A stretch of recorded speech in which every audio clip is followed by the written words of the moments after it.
रहवासी नौजवान खैरपुर जी अदालत में लाड़काणो वासण नारी सां परिणो करे छॾियो। अदालती परिणे खां पोइ जोड़ो मुसलसल दरबदरी वारी ज़िंदगी गुज़ारण लॻो आहे। ज़ाल मुड़ुस पारां इख़्तियारनि खे तहफ़ुज़ ॾियारण जी अपील कई वई आहे। ॻोठ सोबदार खान जतोई जे रहवासी नौजवान परवेज़ अली जतोई लाड़काणो जी रहवासण नारी माजिदा कोरकाणी सां खैरपुर मीरज जे सेशन कोर्ट में प्यार जो परिणो कयो आहे, जंहिंखां पोइ नारी जा वारिस जोड़े जी जान जा वेरी बणिजी विया आहिनि। जोड़े एहतजाज कंदे चयो आहे त नारी जा माइट वेरी बणिजी विया आहिनि। हुननि पुलिस जी मदद सां नौजवान परवेज़ जे घर ते हलां करे सामान जी तोड़ फोड़ कई ऐं धमकियूं ॾेई नारी जी हवालगी जो चयो आहे।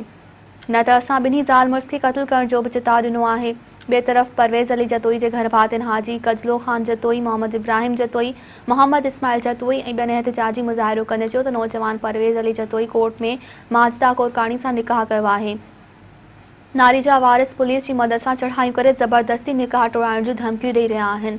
हुननि IG Sindh, chief justice of Sindh high court ऐं ॿियनि इख़्तियारनि खे अपील कई त नोटिस वठी जोड़े खे तहफ़ुज़ फ़राहम कयो वञे।